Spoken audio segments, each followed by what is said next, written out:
নমস্কার, আমি আজকে যে রেসিপিটি করব তার জন্য প্রথমে একটা মিক্সিং জার নিয়ে নিলাম দুটো টমেটো অর্ধেক করে কেটে, নিয়ে নিলাম 4টে কাঁচা লঙ্কা আর আদা প্রায় 50 গ্রামের মতন আদা নিয়ে নেব প্রায় 20-25টার মতন কাজু কিশমিশ, এগুলো সব মিলিয়ে নেব প্রায় 40টার মতন, আর নিয়ে নেব চালমগজ আর পোস্ত।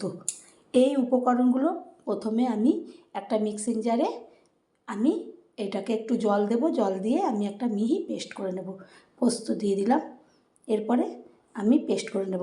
তো নিরামিষের দিনে এরকম একটা রেসিপি আপনি যদি বাড়িতে বানান তো বাড়ির সকলে পুরো এই রেসিপিটা দিয়েই খেয়ে নেবে। এরপরে আমার মিক্সিং জারে পেস্টটা হয়ে গেছে, আমি একটা সাইডে রেখে দেব।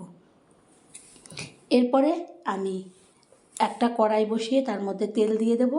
তেলের মধ্যে আমি আগের থেকে আলু, মিডিয়াম সাইজের আলু কেটে রেখেছিলাম, সেই আলুগুলোকে ছেড়ে একটু হলুদ আর একটু লবণ দিয়ে ভালো করে একদম ভেজে নেব। তা আমি ভালো করে খুন্তি দিয়ে ভালো করে নেড়ে এই আলুগুলোকে আমি ভাজবো। আপনারা তো অনেক রকম করে আলুর দমের রেসিপি নিরামিষের দিনে করে থাকেন, একদিন হলে এরকম আলুর মহারানি করবেন, দেখবেন খেতে দুর্দান্ত হয়। আর এগুলো ভাত, রুটি, পরোটা, ফ্রাইড রাইস, পোলাও যে কোনো কিছু দিয়ে, কি নিরামিষ বিরিয়ানি সব কিছু দিয়েই খেতে পারবেন। এরপরে ভাজা হয়ে গেলে আলুগুলোকে একটা থালার মধ্যে আমি তুলে নেব। তোলা হয়ে গেলে একটা সাইড করে রেখে দেব। এরপরে কড়াইয়ের মধ্যে আবারও তেল দিয়ে দেব। তেল দিয়ে ওর মধ্যে আমি দিয়ে দেব 4টে শুকনো লঙ্কা, আর দিয়ে দেব 2টো তেজপাতা, আর ফোড়নের জন্য এলাচ, দারচিনি, লবঙ্গ এগুলো দিয়ে দেব। এরপরে ফোড়নটা একটু ভাজা ভাজা হলে যে আমি এক মশলাটা করে রেখেছিলাম, এই মশলাটাকে আমি দিয়ে দিলাম। কাজু, পোস্ত, কিশমিশ, চালমগজ, টমেটো, আদা, কাঁচা লঙ্কার সমস্ত কিছু দিয়ে দিলাম হলুদ, লঙ্কার গুঁড়ি। এরপরে আমি ভালো করে কষতে থাকবো এই মশলার সঙ্গে, আর এই মশলাগুলো সব একবারে কষবো। কষতে কষতে যখন তেল ছাড়বে, মশলাগুলো একদম কাঁচা গন্ধ দূর হয়ে যাবে, ততক্ষণ পর্যন্ত আমি এইভাবে শুকনোভাবে মশলাটাকে করে নেব। তারপরে ওর মধ্যে আমি দিয়ে দেব টক দই, ফেটিয়ে রেখেছিলাম টক দই, সেটা দিয়ে দেব। এইরকম একটা আলুর মহারানি একবার হলেও করবেন নিরামিষে, খেতে দুর্দান্ত হয়। তারপরে টক দইটা আবারও ভালো করে নেড়ে এরপরে যে আলুটা ভাজা ছিল সেই আলু ভাজাটা দিয়ে দেব। এরপরে থালায় অনেকটা তেল ছিল, সেটাও কাছিয়ে দিয়ে এরপরে ভালো করে এই মশলার সঙ্গে আলুটাকে কষতে থাকবো।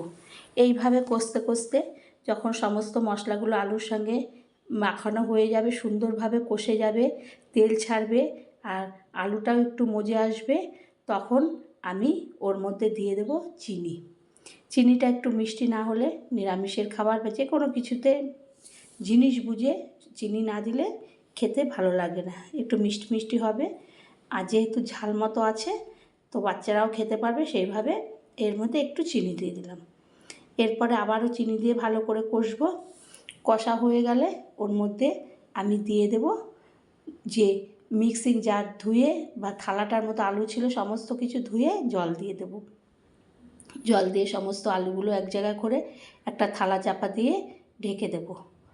আমি প্রায় 10 থেকে 15 মিনিট পরে ঢাকনাটাকে তুলে তারপরে ঢাকনাটাকে একটা সাইড করে রেখে আমি দেখব যে আলুটা আমার ঠিকঠাক করে হয়ে গেছে, যে আলুর মহারানি এটা সুন্দরভাবে হয়ে গেছে। তখন আমি চারিদিকে কাছিয়ে এক জায়গায় করে এটা রাখবো। এরপরে আমি ওর মধ্যে দিয়ে দেব ঘি দিয়ে, আর গরম মশলা তো আগেই দেওয়া ছিল, একটু ঘি দিয়ে দেবো। ঘিটা একটু জমাট বেঁধে গেছিলো, এর জন্য ঝাঁকড়ে দিতে হচ্ছে। এরপরে সুন্দরভাবে ওভেনটাকে বন্ধ করে আমি ঘিটাকে সমস্ত আলুর দমের মধ্যে মিশিয়ে এরপর একটা হাতার সাহায্যে আমি ওটাকে তুলতে গিয়ে আমার খুন্তিটাও পড়ে গেল। যাই হোক, তা আমি থালাটার মধ্যে এইভাবে আলুর দমটা বা আলুর মহারানিটা তুলে নেব।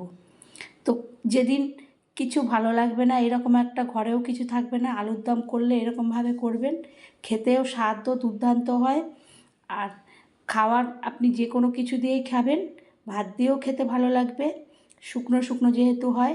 এরপরে আমি থালার মধ্যে তুলে নেব, তুলে আমি পরিবেশন করব।